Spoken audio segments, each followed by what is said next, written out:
À présent, la rediffusion de la parole est à vous.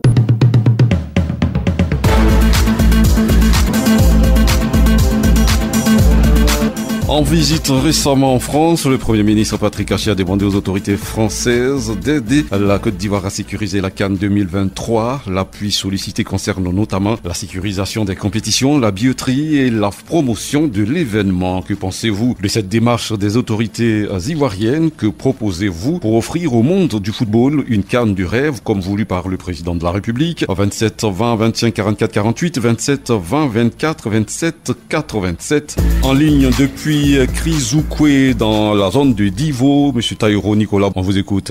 Cette démarche du Premier ministre, je l'apprécie parce qu'il faut demander vraiment de soutien au niveau de l'extérieur pour réussir cette belle organisation, comme le président de la République le souhaite et le Premier ministre lui-même le souhaite. C'est d'ailleurs l'avis de tous les Ivoiriens de voir cette organisation footballistique réussir, connaître une réussite totale. Et ça va honorer toute la Côte d'Ivoire. Donc je voudrais dire que pour réussir cela, il faut d'abord côté infrastructure hôtelière dans toutes les villes qui vont abriter l'événement. Parce que dans un premier temps, il faut loger tous ceux qui arrivent. Voilà, donc un toilettage au niveau de l'infrastructure hôtelière dans toutes les villes. Vraiment aussi développement au niveau du commerce. Il faut que dans le commerce, tous ceux qui seront dans les différentes villes puissent trouver de quoi à manger. Voilà, il faut trouver de quoi à manger, être d'abord logé, trouver de quoi à manger. Et puis maintenant, sur le plan sécuritaire, renforcer le dispositif sécuritaire pour sécuriser tous les gens, tous les pays qui seront en Côte d'Ivoire et dans toutes les villes au niveau de la sécurité. C'est pour cela que je voudrais interpeller les différents ministères à rentrer dans la danse. Le ministère des infrastructures à revoir le ministère de l'énergie pour intensifier l'électrification dans toutes les voies des différentes villes qui abritent les événements.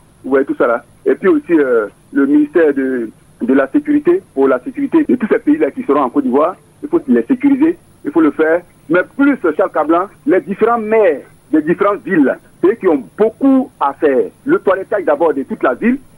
Et puis je souhaiterais que ces maires-là puissent recevoir tous les pays qui seront dans les différentes localités à niveau de la mairie. Mettre un dispositif sécuritaire accueillant au niveau de toutes les mairies pour recevoir les gens à la mairie. Tous ceux qui ne seront pas logés, tous ceux qui n'auront pas les moyens d'aller se restaurer, qui trouvent de quoi manger et être logés au niveau de toutes les mairies, au nom de toute la Côte d'Ivoire. Donc voici un peu ma participation. Merci beaucoup pour cette contribution enrichissante, Monsieur Taïro Nicolas, depuis Krizukwe. Diallo Seydou est à Nibelekro. Diallo Seydou que nous retrouvons avec beaucoup de plaisir. Je pense que l'organisation d'une Coupe d'Afrique des Nations de football, c'est le monde entier du 18 février 1984 a rendu un hommage bien mérité à la Côte d'Ivoire du président Félix Houphouët-Boigny. Donc à l'époque, le président Kessema. Donc c'est normal, si le Premier ministre va en France aujourd'hui avec le président Ouattara pour l'organisation d'une Coupe d'Afrique des Nations, les données ont changé. Alors la Côte d'Ivoire n'est pas n'importe quel pays. Alors, si l'homme ne prend pas l'affaire au sérieux, quand il s'agit de la Côte d'Ivoire, tout le monde veut venir en Côte d'Ivoire. On dit, ah, c'est un bon pays. Je vous donne l'exemple. Par exemple, si le Ghana est qualifié aujourd'hui, l'axe Anivile-Kro-Taki-Kro, le bulletin est déjà terminé. Les 35 km, le président Ouattara a fini de goudronner. Les Ghanéens vont passer par la route aujourd'hui pour aller peut-être à Abidjan. Donc, il nous faut bien organiser. Et puis bon, monsieur est entièrement d'accord avec monsieur Taïro, la sécurité. Et puis il faut qu'il vraiment il y a la discipline. Parce que nos forces de l'ordre en Côte d'Ivoire, c'est la discipline. Partout où vous passez, la loi est respectée en Côte d'Ivoire. C'est de demander aux Ivoiriens de réserver un accueil comme en 1984. Là, c'est important. Mais quand on arrive dans un pays où tout le monde est fâché, on se dit qu'ils ne sont pas clairs. Il y a un pays où ils ont organisé la Coupe d'Afrique des Nations. J'avoue que les sporteurs qui sont partis, au retour, la population n'était pas du tout à l'aise. Quand les gens sont là, quand ils demandent quelque chose, et ils ont augmenté tout. Alors ça, c'est pas bon. Ça gâte le nom du pays. Il y a tout ça là. Certes, on a un bon Premier ministre arrivant en France, mais sur le plan vraiment national, il faut peut-être que l'État appelle tout le monde, préfet, sous-préfet, les rois, pour dire que vraiment l'accueil de la Côte d'Ivoire, c'est le pays du président Houphouët, c'est le pays du président Alassane Ouattara Charles. Monsieur Diallo, oui? On vous a bien compris, vous voulez, c'est vrai, on peut avoir l'appui de la France, mais il faudrait que les Ivoiriens eux-mêmes s'impliquent davantage dans cette organisation. C'est votre préoccupation? Tout à fait. La France est un grand pays. C'est vrai, quand on parle de la Côte d'Ivoire, il faut parler de la France, mais l'organisation 90%, c'est nous les Ivoiriens. Monsieur Diallo, Oui, vous avez évoqué tout à l'heure, si le Ghana a été qualifié, l'axe Takikro-Anibelekro sera pris d'assaut. Cet axe, une route internationale qui relie donc la Côte d'Ivoire au Ghana qui est en train d'être bitumée. C'est terminé, les 35 km. Le bitume aujourd'hui grâce au président Ouattara. Oui. J'informe toute la Côte d'Ivoire que l'axe Anibelekro-Takikro long de 35 km, on a le goudron aujourd'hui. Les Ghanéens sont fiers. Il vient à Anibelekro.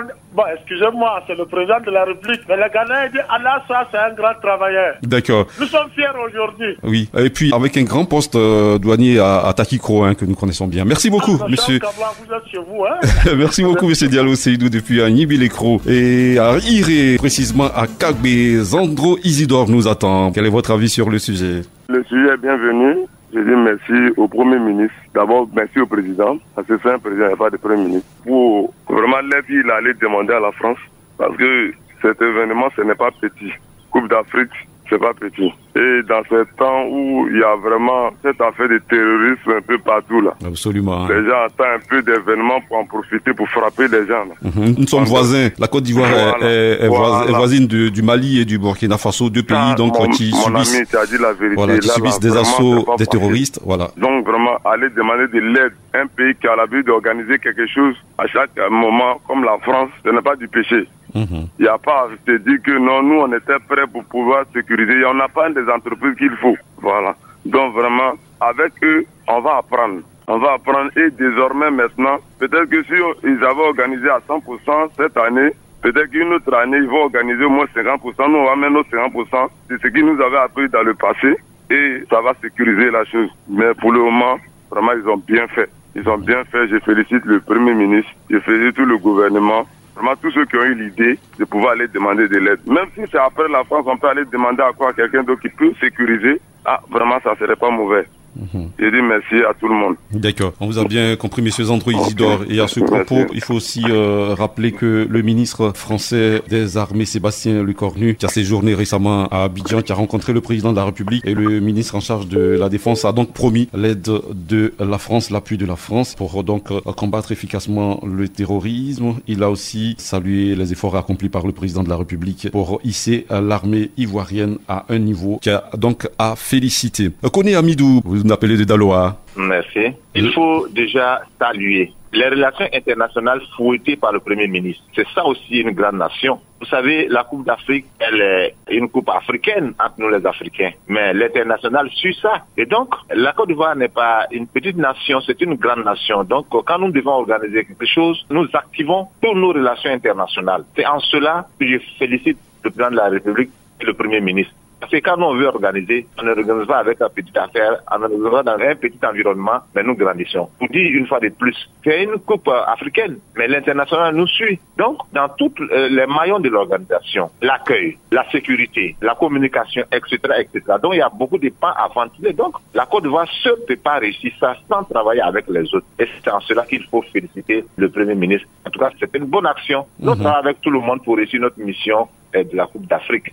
Et ici, on va pas, comme certains l'ont dit déjà, la Côte d'Ivoire, c'est un pays d'accueil. Ils verront. On va leur donner le placali, le riz avec sauce graine, tout ça là. On va jouer, on va faire beaucoup de danses même avec eux. Venez en Côte d'Ivoire. Alors, l'objectif de toutes ces actions, c'est d'avoir une CAN de rêve, comme le souhaite le président de la République. Alors, il faut donc s'entourer de toutes sortes d'appui, de toutes sortes de moyens pour y arriver, n'est-ce pas, monsieur Koné Amidou? Merci beaucoup. Et c'est ça aussi la Côte d'Ivoire. Quand on veut organiser, on organise avec le paroxysme dans tous les pans de la société, dans tous les pans de réussite. Merci beaucoup, Koné Amidou, à Daloa, la capitale des Antilopes. On repart à Anibelekro, dans l'est du pays. Après Diallo Seydou, c'est monsieur Keïta Sadibou qui nous appelle de cette localité. On vous écoute, monsieur Keïta. Pour l'organisation, vraiment, le Premier ministre a fait beaucoup de choses. Parce que la Côte d'Ivoire, c'est un pays où, ça dit, on ne peut pas expliquer, il faut vivre dedans. Ils vont venir, ils vont vivre dedans, ils vont savoir ce que c'est que la Côte d'Ivoire. Mon oncle l'a déjà dit, Diallo Seydou, il a déjà dit, je lui donne longue vie. Parce que la vérité, c'est ça, la paix du pays, quoi. Le ministre a déjà fait ce qu'il doit faire. C'est l'organisation, la défense, pour sécuriser tout le monde, pour qu'on soit à l'aise et que la CAN se développe un maximum, quoi.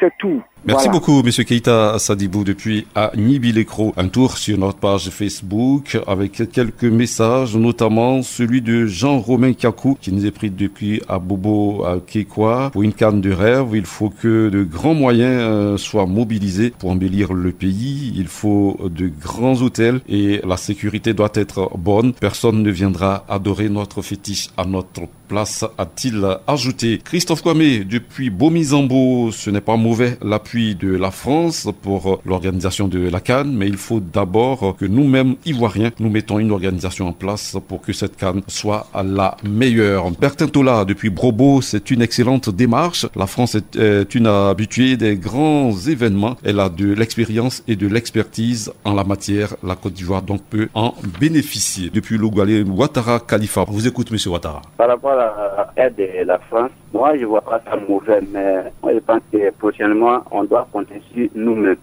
Puisque Côte d'Ivoire aussi c'est pas un petit pays. Là on a des armées ici, on a des moyens aussi pour sécurité, pour que nos cannes soient la belle canne. Là, moi je vois ce que je vois aujourd'hui. C'est pas mauvais, mais on doit compter sur nous-mêmes. D'accord. Voilà. On peut bénéficier de l'aide des autres, mais on doit d'abord compter sur nous-mêmes. On vous a bien compris, oui. Monsieur Ouattara Khalifa. Abobo Ndotré, Kourouma Brahima. On vous écoute, Monsieur Kourouma. Oui. Monsieur Ouattara Khalifa vient de dire que c'est vrai, on peut bénéficier de l'appui, de l'aide, de l'expertise de la France, mais d'abord, ça doit être l'affaire des Ivoiriens. Absolument, c'est bien dit par Monsieur Ouattara. Mais la Côte d'Ivoire est un grand pays de frère Félix Houphouët-Boigny. Et la continuité qui se fait par le président Alassane Ouattara. Vous voyez, dans tout le pays, il y a les travaux de grande envergure, surtout à d'autres ici. Le goudron avance beaucoup. Tous les travaux avancent beaucoup. Nous voyons. Peut-être que le Premier ministre parte en France pour demander que la France nous aide dans ce travail. La Côte d'Ivoire et la France sont des pays frères avec lesquels on collabore. Je crois que c'est une très bonne chose. C'est une très bonne chose pour le pays et c'est une très bonne chose pour l'avenir. Surtout du côté de la défense, de la sécurité et comment les Ivoiriens même vont accueillir leurs frères qui viendront d'ailleurs. Parce que la Côte d'Ivoire est un pays d'hospitalité et un pays de grande générosité. Et l'afflux, les migrants aussi dans la Côte d'Ivoire des pays limitrophes sont actuellement beaucoup, c'est nombreux. Bon, il y aura assez de monde en Côte d'Ivoire. Donc il faut que ça soit une grande fête dont je mesure l'ampleur. Il faut que l'Afrique et tout le monde entier parle de cette fête. D'accord. C'est le souhait du président de la République donc d'organiser une fête qui est donc au-dessus du lot. Et puis il faudrait ajouter que c'est vrai qu'on sollicite l'expertise, l'appui de la France qui est beaucoup plus expérimentée, mais nous Ivoiriens, les autorités ivoiriennes ne restent pas les bras croisés. La police, la gendarmerie, l'armée, tout le monde est mobilisé, mais on ne sait jamais. Il faut toujours solliciter l'aide pour que tout soit parfait. Par exemple, la police nationale a en ce moment en formation, voilà, le thème de cette formation, intervention en lieu clos, objectif CAN 2024, c'est le thème donc de cette session de formation qui a débuté depuis le lundi 23 janvier, qui va prendre fin le 3 février prochain. 98 fonctionnaires de police sont issus des unités d'intervention, sont donc en formation. Ils bénéficient de l'expertise des Français venus des compagnies républicaines de sécurité. La police nationale donc prend part à cette formation pour donc être totalement prête pour donc sécuriser la CAN 2024. Balia Pierre Claver, vous nous appelez de Bléa, c'est à Diego Nefla. Tout à fait. Vous écoutez. Je pense que moi, mes prédécesseurs l'ont dit, tout le monde est à. Mais le peu que je puisse ajouter, c'est le fait qu'il faut compter sur soi-même. On le dit, aide-toi et le ciel t'aidera. Donc nous-mêmes, on doit compter sur nos expertises. Nous-mêmes, ensuite, on peut se faire aider. Donc voilà ce que je peux dire. Merci beaucoup, Monsieur Balia Pierre Claver. Sur la page Facebook, Amara Ouattara dit ceci: l'initiative est hautement salutaire, comme le dit un sage. Il n'est pas impossible de trouver une pâte de poulet dans une soupe de cabri. Comme la France a une expérience organisationnelle de grandes compétitions, nous pouvons donc profiter de ces expériences et surtout que nous voulons faire de cette organisation du jamais vu en Afrique. Donc au grand défi, il faut de grands moyens. Namori Bakayoko, c'est une initiative salutaire. D'autant plus que la CAN, qui est une compétition internationale regroupant plusieurs pays africains, se trouve confrontée par le défi sécuritaire. La politique d'ouverture menée par le président de la République porte toujours ses fruits avec ses accords bilatéraux avec la France. Senior Reagan est en direct de Bléni Menouin. On vous écoute, monsieur Sénor. Mais ça, c'est salutaire. Une manière d'inviter aussi les Français à notre tête. Et on finit jamais d'apprendre. Même le président de la République qui promulgue les lois, il y a des conseillers. Donc si le Premier ministre invite aujourd'hui les Français pour nous soutenir, tenue. C'est très salutaire et on va de l'avant. Vraiment, c'est une grande fête d'Afrique même. Donc si les Français viennent nous soutenir, ça me va droit au cœur. C'est ma contribution. Merci pour cette contribution depuis Bléni Meouin. Mounion Jean-Claude, vous nous appelez de Daloa Sapia. Oui. On vous écoute. Jacques Blanc, je vous appelle de Sapia à Saint-Omer d'Aloa. Il faut dire que la CAN 84, Côte d'Ivoire 84 n'a rien à voir avec cette CAN 2023. Vous comprenez? En 84, on était à 8 pays. Et en 2023, cette CAN-là, on sera à 24 pays. Et c'est assez normal que le Premier ministre parte en France, de le pays colonisateur. Mais il faut aller au-delà de la France. Il faut aller au Qatar, ceux qui ont organisé le mondial. Et après, enfin, il faut aller au Cameroun pour voir comment les choses sont passées. On a un défi à relever. La CAN 84 n'a rien à voir avec cette CAN. Vraiment, on a un défi à relever. Il faut mettre l'accent sur, comme l'ont dit mes professeurs, sur la sécurité. Il faut mettre encore l'accent sur l'hébergement. C'est vrai, le trophée en jeu, mais il faut que nous soyons bien instruits, pour qu'on aille remplir les stades. On fait partie tous du comité d'organisation. Donc, c'est ce que j'aimerais dire. Merci beaucoup. C'est une canne de la maturité. Merci beaucoup, Monsieur Mounion Jean-Claude. Alors, il faut dire que des efforts sont faits au niveau des infrastructures, au niveau de l'organisation, au plan national, des efforts sont faits. Et le président de la Confédération africaine de football, Patrice Motsepe, lui-même l'a reconnu. En avril dernier, il était ici à Abidjan, il a rencontré le président de la République. Il a dit ceci: nous avons confiance que la CAN 2023 que vous allez organiser ici en Côte d'Ivoire sera la meilleure CAN qui n'ait jamais été organisée en Afrique. Nous sommes rassurés par les différentes infrastructures que vous avez mises en place pour accueillir cette CAN, a donc indiqué Patrice Motsepe à sa sortie d'audience avec le président de la République. Et puis au plan de vue des infrastructures, il n'y a pas de retard, les travaux avancent. Après le stade de Yamoussoukro et celui de Boaké vient donc d'être homologué par la CAF, la Confédération africaine de football. Je pense que tout est en train d'être mis en place pour une belle fête comme le souhaite le président de la République. Merci à tous et à toutes d'avoir participé à cette émission. Lundi prochain, vous serez en compagnie d'Adama Bakayoko. Quant à moi, je vous retrouve jeudi et vendredi prochain. Excellent week-end à l'écoute de Radio Côte d'Ivoire.